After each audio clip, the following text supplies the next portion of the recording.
Na primeira epístola de Pedro, no capítulo 3, no verso 15, as Escrituras dizem: santifique o Senhor em seu coração, esteja sempre preparado para apresentar a todo aquele que vos pedir a razão da esperança que há em vós. Nós temos de estar preparados para apresentar a razão da nossa esperança, a razão da nossa fé. Nós temos de estar preparados para saber o porquê nós cremos, pensarmos a experiência cristã, para que não caiamos por ignorância nas artimanhas do inimigo de nossas almas. Deus se revela para nós, para que nós possamos entendê-lo, explicá-lo. Sim, podemos explicar Deus, não pelo que ele não se revela, mas pelo que ele se revela. Interessante que muitos trazem a Deuteronômio 29, 29 como um obstáculo para a explicação de Deus, porque a primeira parte diz: as coisas misteriosas pertencem ao Senhor nosso Deus. Mas o próprio verso não termina aí, ele continua: mas as reveladas nos pertencem aos nossos filhos, para que cumpramos todas as palavras dessa lei. São as reveladas que nós temos que entender, explicar. Deus se revela para nós, para que, repito, reitero, repiso, vermentizo, possamos entendê-lo e, portanto, amá-lo. Esse é o nosso objetivo: entender Deus, explicar Deus, a revelação de Deus, para que possamos amá-lo. Deus é amor, afinal. E é uma frase revolucionadora essa aí, viu?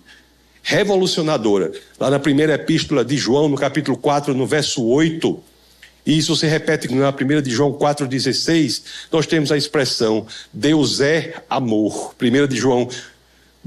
Primeira epístola de João, não o evangelho de João, primeira epístola de João, no capítulo 4, no verso 8, aquele que não ama não conhece a Deus, pois Deus é amor. Deus é amor, e nós, para que cresçamos em amor por ele, temos que entendê-lo. E para que nós o entendamos a sua revelação, temos que estudar também e entender também tudo o que ele criou.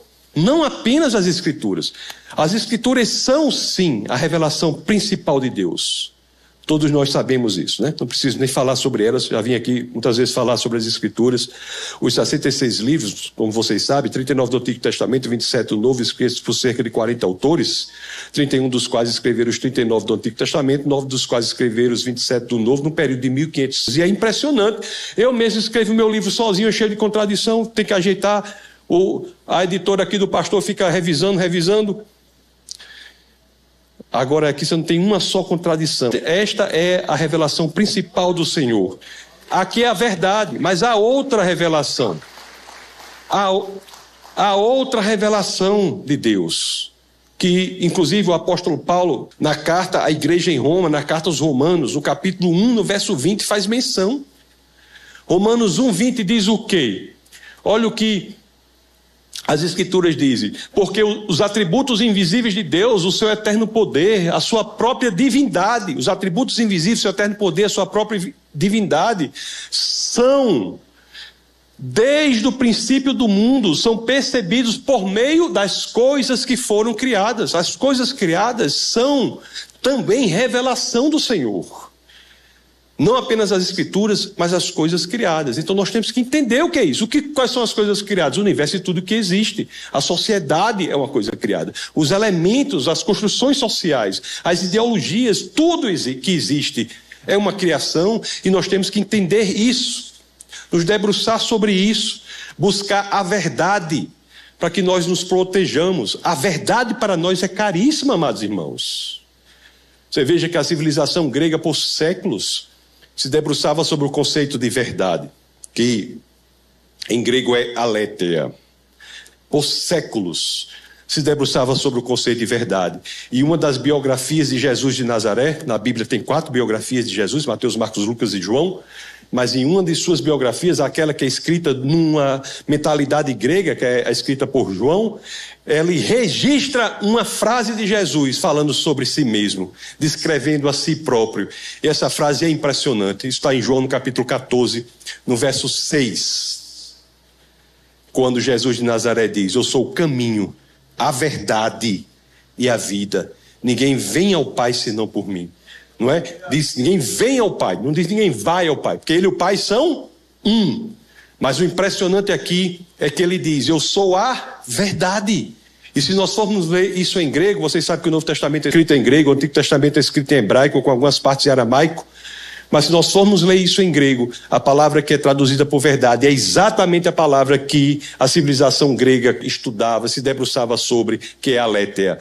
Então, para nós cristãos, a verdade é muito cara. A verdade é mais do que um conceito, a verdade é mais do que uma ideia. Para nós, a verdade é uma pessoa.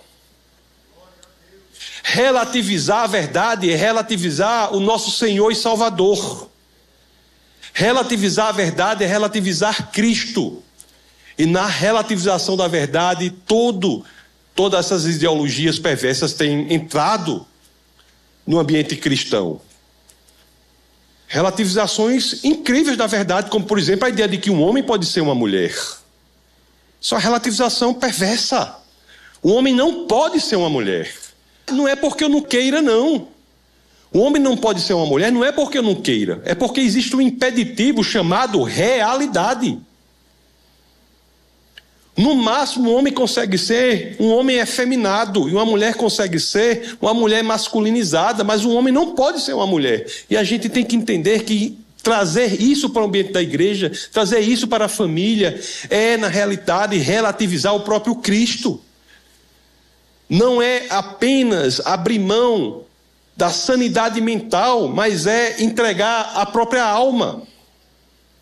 Amados irmãos, na construção intelectual humana, existe sim um intuito de ataque por meio da ideologia. Quando Marx e Engels construíram a sua teoria, eles queriam dar uma percepção de como as sociedades funcionavam. Até um intuito interessante. Eles diziam: todas as sociedades funcionarão assim. Você terá um ambiente de feudalismo. E no feudalismo, naturalmente, haverá tensões internas que resultarão, essas tensões, numa revolução chamada Revolução Burguesa. Então, após o feudalismo, você terá o capitalismo. E no processo do capitalismo, naturalmente, haverá tensões internas que resultarão em uma outra revolução, a chamada Revolução Operária, a Revolução do Proletariado. E, portanto, você terá o comunismo. Essa era a ideia de Marx e Engels, que todas as sociedades funcionariam assim: feudalismo, capitalismo e comunismo. Ocorre que isso não funcionou. Ele dizia: bastava que nós agíssemos na economia, que a parte ideológica seria decorrência da ação na economia. Mas, tecnicamente falando, para quem é da área, a infraestrutura econômica geraria a superestrutura ideológica. Bastava que você agisse na economia. Acontece que isso não ocorreu. O mundo não é descrito, levado, manipulado pela economia. A própria Revolução Russa, em 1917, é um exemplo disso. Você tem uma sociedade que é feudal e passa para uma sociedade comunista com uma burguesia irrelevante. Então, os seguidores de Marx, gradativamente, deixaram de agir no campo econômico e passaram a agir no campo ideológico. O próprio Lenin, na Revolução, já tem uma ação muito mais política do que propriamente é previsto pelas ideias de Marx e Engels. Até que veio um pensador que estava preso sob o regime de Mussolini, chamado Antônio Gramsci, que escreve um livro chamado Cartas do Cárcere, em que ele diz que a ação deve ser diretamente na ideologia. É por isso que, em vez de usar a metodologia de separação com base na economia, como, por exemplo, colocar empregador contra empregado, colocar burguês contra proletariado, tudo de índole econômica, essa mesma metodologia é aplicada hoje no âmbito da ideologia. A separação hoje é no âmbito da ideologia, é negro contra branco, mulher contra homem, homossexual contra heterossexual, índio contra não índio. Essas ideologias perversas, anticristãs, do comunismo ideológico, no intuito de separar as pessoas para determinar como elas devem se comportar. E aí eu vou falar uma coisa muito importante para a Igreja do Senhor agora. Houve uma descoberta pela escola de Frankfurt e a filosofia do século XX, que revoluciona tudo como uma ferramenta de como essas pessoas, nessas categorias, podem ser dominadas. O negro, o branco, a mulher, e todas essas categorias podem ser dominadas. Essa descoberta é muito perversa E muita gente na igreja do Senhor não está se atentando para ela.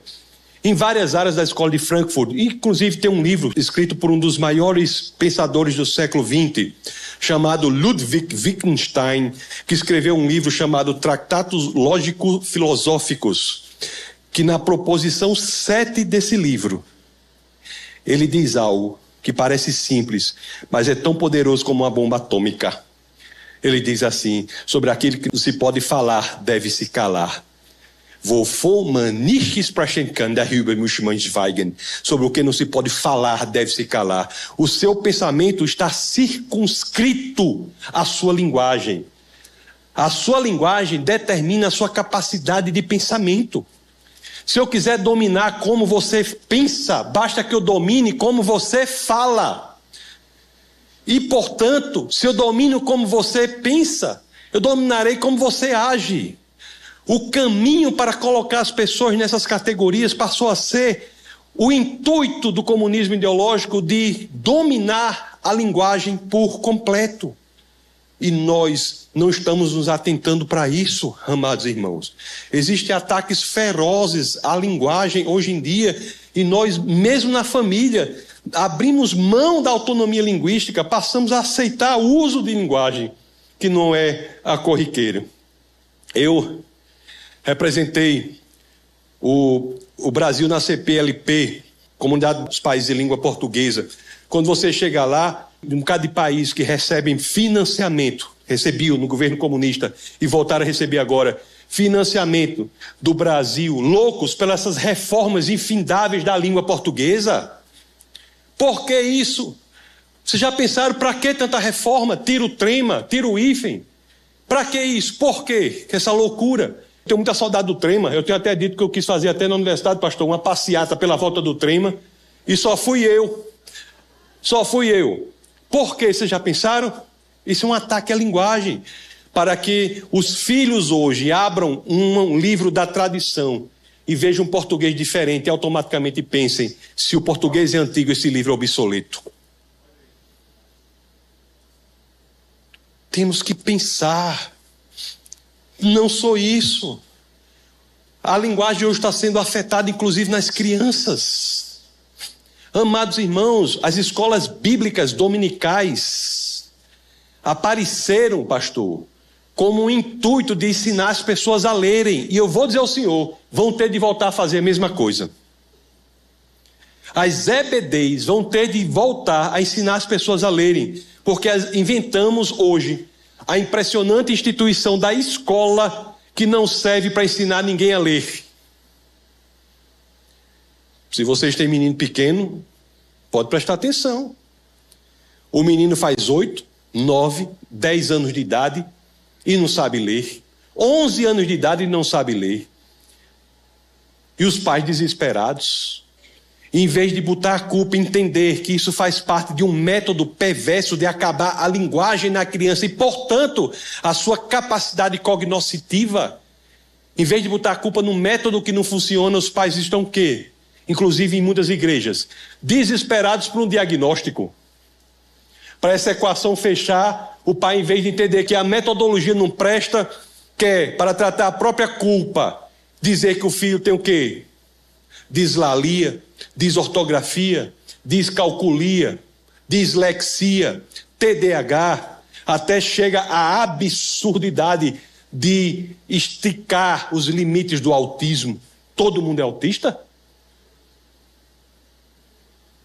Quando na realidade o problema está no método. No método. No método. Eu, quando era criança, como é que eu aprendi? E muitos de vocês aqui. Como foi que a gente aprendeu o nome cavalo? Como é que a gente aprendia? C-A-K, V-A-V-A, L-O-L-O. Hoje nem é assim não, pastor. Hoje nem é assim não. Funcionava, menino com 4, 5 anos estava lendo. Hoje nem é assim não. Hoje bota o nome cavalo na frente do menino, o menino olha para aquilo parecendo um hieroglifo da Suméria. Espreme os olhos. Não sabe o que é aquilo. E a professora não pode dizer, porque o construtivismo diz que o saber tem que vir naturalmente dentro da pessoa. Nós estamos criando uma geração de analfabetos. Analfabetos, e a igreja tem de se posicionar. ser contra isso. O nível de QI do Brasil médio hoje é 83 pontos, meus amados irmãos. 83 pontos, uma nação como a brasileira, com QI dessa qualidade. Se cair 10 pontos, nós estaremos falando de uma sociedade de deficientes intelectuais. Uma sociedade de deficientes intelectuais. E a igreja tem de se posicionar, a família tem de se posicionar. Nós temos que estar perto dos nossos filhos. Não nós podemos deixar que o comunismo ideológico os destrua. Na segunda epístola a Timóteo, o apóstolo Paulo, no capítulo 3, no verso 10 e 11, também estou escrevendo outro livro sobre isso, que Paulo, ele é um mentor para Timóteo. E na segunda epístola a ele, a Timóteo, no capítulo 3, no verso 10 e 15, ele começa como? Você tem acompanhado de perto o meu ensino, o meu propósito. Segunda a Timóteo 3, essa é Tessalonicenses, irmão. Segunda a Timóteo, capítulo 3, verso 10. Olha só como diz aí, você tem acompanhado de perto, existe a metodologia de como devemos fazer com nossos filhos. As Escrituras falam para nós. Tem seguido de perto o meu ensino, o meu procedimento, e aí vão 10 pontos. Eu estou escrevendo um livro sobre isso. Mas você veja bem, você tem seguido de perto. Aí muitos da igreja do Senhor hoje compram a falácia do tempo de qualidade. Se eu passar meia hora com o menino por dia, está tudo bem. Não está tudo bem, meus queridos. Não é o que a Bíblia diz, não.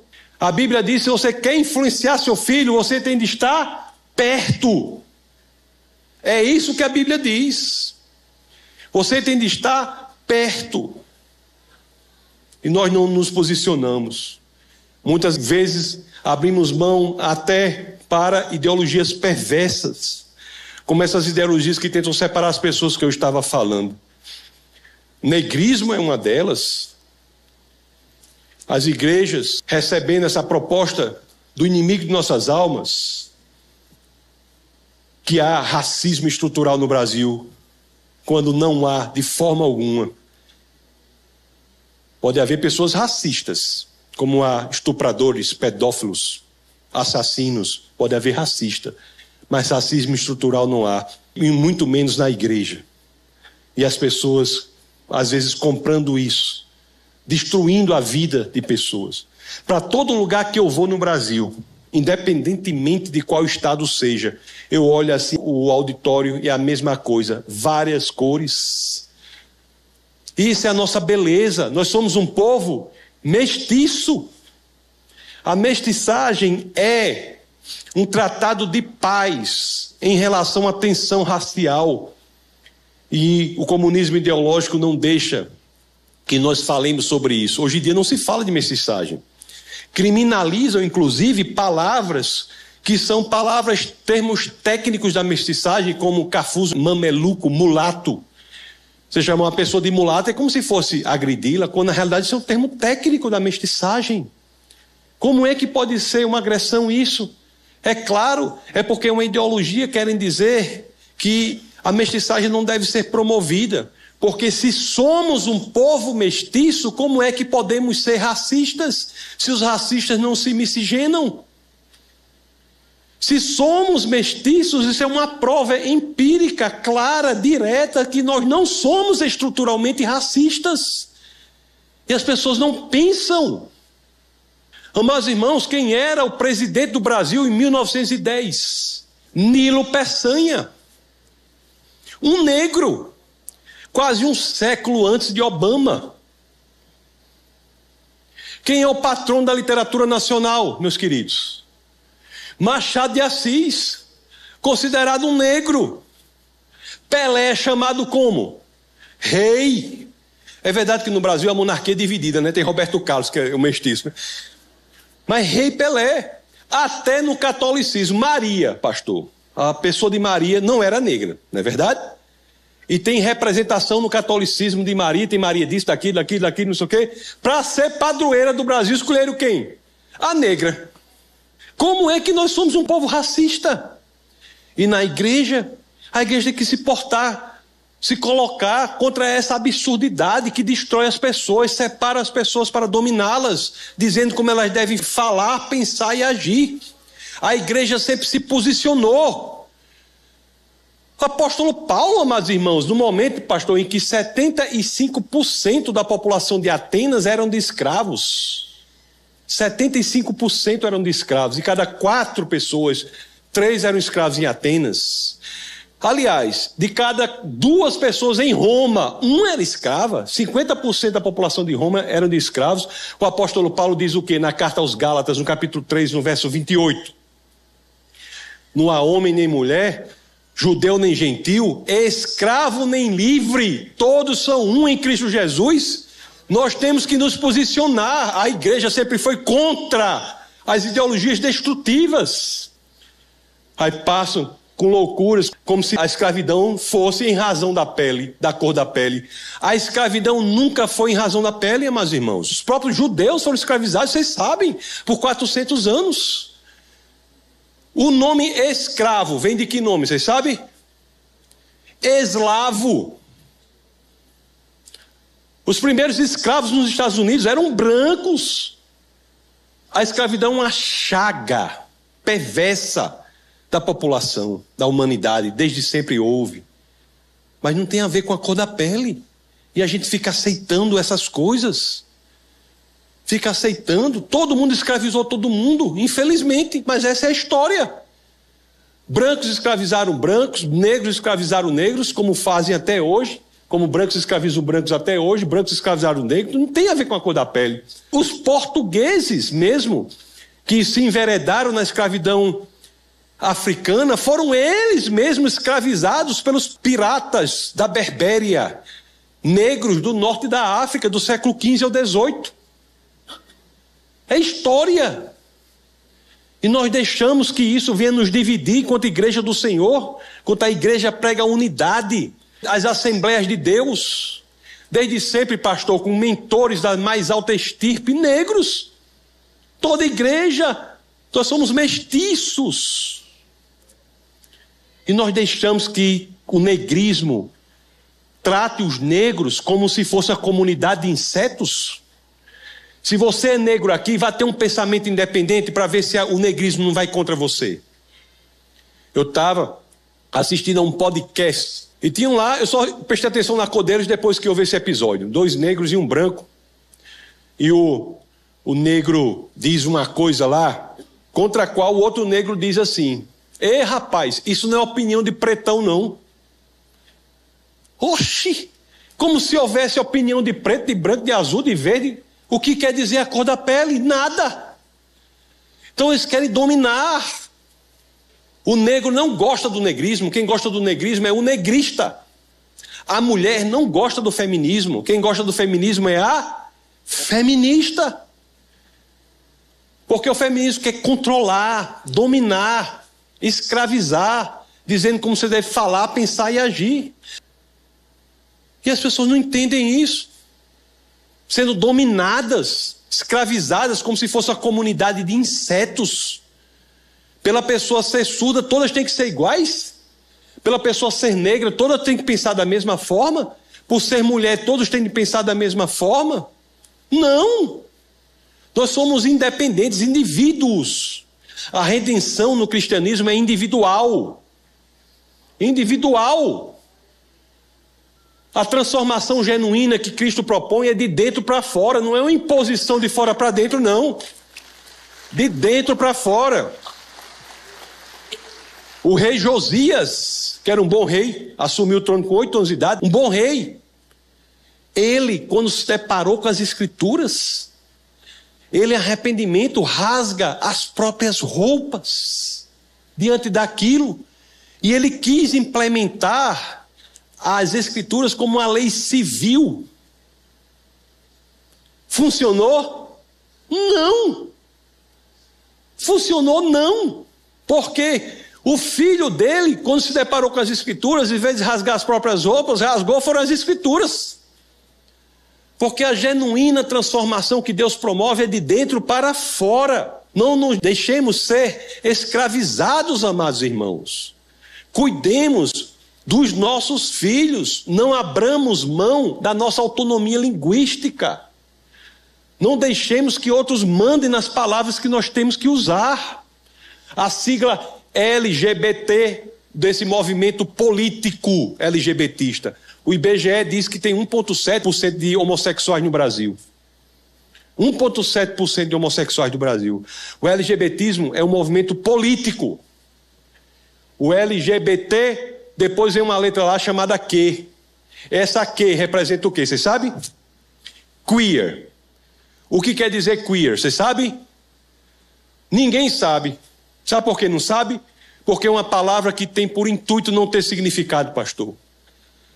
Você fala a palavra e o outro define. Você vai falar a palavra que não tem significado? Que doidice é essa? A gente ficou doido? Ficou todo mundo doido? Não, não deixe, não aceite. E até coisas sutis. Eu, por exemplo, não digo bom dia a todos e a todas, eu não digo. É sutil, a gente não dizia antes, se lembra? Não dizia, porque da passagem do latim para o português, o neutro assumiu a forma masculina e todos quer dizer todo mundo. E tem pessoas que às vezes falam para o filho, bom dia a todos e a todas. Vocês se lembram da descoberta do século XX, da forma que ele fala, ele pensa, e da forma que ele pensa, ele age. O pensamento é forjado, moldado pela sua linguagem. Todos é caso de internação. Eu nem estou abordando porque isso é caso de internação. Isso é problema sim. Aí você diz, mas pastor, você está exagerando o mundo. É, meu querido, está certo. Algumas coisas para vocês aqui que está acontecendo. A Universidade Federal do Rio de Janeiro, uma das melhores universidades do Brasil, tem um programa de doutorado em matemática. E olha que matemática é a linguagem mais formal, rigorosa que existe.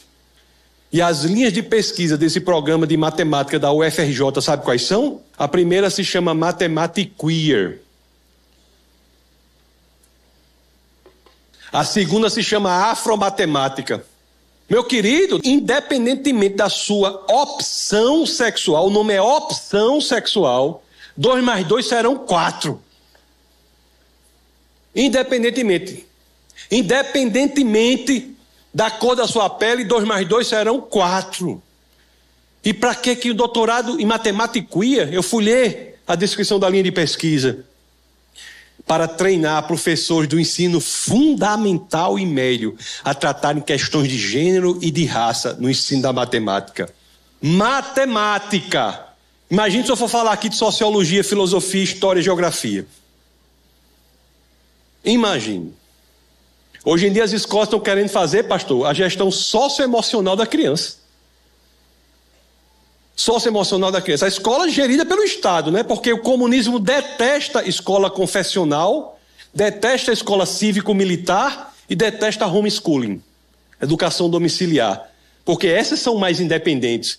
Mas a escola do Estado, as escolas normais, privadas inclusive, que não são confessionais, seguindo essa orientação de gestão socioemocional da criança.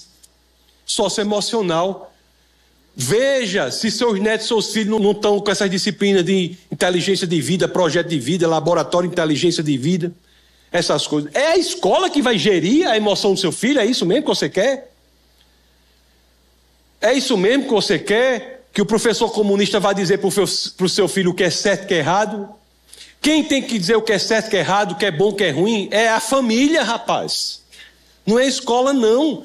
A escola é a pior instituição da face da terra para educar. Ela serve para ensinar. Ensinar. Os pais querem terceirizar para todo mundo. São os pais. Assumamos a nossa responsabilidade. Amados irmãos, lá no Nordeste, eu não conheço ninguém que pega um menino, que em Tupi é curumim. Não conheço ninguém que pega um curumim e vai brincar com as peixeiras, meu filho. Diz isso? Não. E como é que você coloca seu filho para brincar com as garras destrutivas, os arroubos perversos satânicos do comunismo ideológico? Como é que a gente faz isso? Eu folhei esse material dessas disciplinas. Alguns deles fazem, alguns anos, no material faz associação com a organização chamada MEMOR. Depois você pesquisa na internet. MEMOR é homem ao contrário. Para dizer o quê? Que a masculinidade é tóxica. Seu menino com 2 anos, 3 anos, aprendendo que ser homem é ruim. É por isso que está do jeito que está, não tem mais quase homem. Está aprendendo desde criança. Não existe masculinidade tóxica, não existe. Excesso de masculinidade é excesso de quê? De provisão, proteção, segurança, liderança. Isso é excesso de masculinidade. Homem bater em mulher é crime. Não é excesso de masculinidade. Aí teve até um programa de televisão aí que tinha um homem pedindo desculpa à mulher por ser homem. Desculpe, não sei se não vi, me disseram, né? Desculpe, fulana, porque eu sou um homem. Já se pensou um negócio desse? É claro, é outra coisa. Tem que criar os meninos para serem homem também, sabe? A família hoje, criando os filhos absolutamente frágeis, aceitando essas propostas que tornam homens que não são capazes de defender a família. Não são capazes de defender a família. Chegou para mim, lá na igreja, um rapaz, né? Diz assim: pastor, o senhor sabe, né? Eu sou jovem. Aí eu olhei: quantos anos você tem, rapaz? Eles têm 28 anos. Eu digo: rapaz, você não é jovem, não. 28 anos com essa conversa? 28 anos? Antigamente, a pessoa com 21 anos, um homem com 21, 22 está querendo casar, ter filho, ter família, arranjar um trabalho, trabalhar, sustentar. Hoje você pega os meninos hoje, os rapazes hoje, pastor, com 21 anos, 22 anos, muitos dos quais você pergunta qual é o seu objetivo. Sabe qual é o objetivo dele? Comprar um apartamento bem pequenininho e morar, criar um gato castrado dentro do apartamento. Esse é o objetivo de muita gente. Não quer mais formar família. O antinatalismo. Qual é a taxa de natalidade da mulher no Brasil hoje? Sabe qual é? 1,65. 1,65. Qualquer taxa de natalidade abaixo de 2,1 há um decréscimo da população. 2024, 1,65. Se você pegar pouco tempo, né? Você pega aí 2020, 1980, você vai ver a mudança para 2 por mulher, 4 por mulher, 6 por mulher, e hoje está 1,65. Uma família de um filho é vulnerável. Se vocês tiverem aqui mais de 5 irmãos, ou 4 irmãos, 5 irmãos, vocês vão ver. Os irmãos podem até um querer matar o outro, mas venham de fora. Venham de fora. Não é uma instituição frágil. O antinatalismo quer acabar com a família. O abortismo quer acabar com a família. Acabar com a família. E a gente não vai se posicionar. Existe crente a favor de aborto, é isso? Existe crente a favor de aborto? E a gente não vai se posicionar? Hoje em dia não querem apenas mulheres que abortam. Querem mulheres que nem podem engravidar porque são homens. É isso. Mulheres que não podem nem engravidar porque são homens. Homens que se fantasiam de mulheres são travestis dizendo que são mulheres. E a gente tem que aceitar, tem que falar do jeito que é. E se você não concordar, ele nem discute o conceito. Vai chamar você de quê? Homofóbico. O que é fobia? A fobia é uma palavra na categoria de quê? Da psiquiatria, meus queridos. Agorafobia, claustrofobia. Eu tenho um problema psiquiátrico por dizer que um homem não pode ser uma mulher. Eu não posso nem discutir esse conceito. Eu não posso nem analisar esse conceito. Porque se eu for discutir, eu tenho um problema psiquiátrico, é isso mesmo. E a gente não faz nada. Amados irmãos, a igreja e a família são os obstáculos principais contra os arroubos destrutivos do comunismo ideológico. Nós temos que nos posicionar. Não é se pastor pode ou não falar de política, não. É que pastor deve falar de política. Não estou falando de política em sentido amplo. Isso faz parte da nossa teologia pública. Isso faz parte da nossa apologética cultural. Isso faz parte da defesa dos jovens. Nós temos que nos posicionar. Nós temos que ter coragem.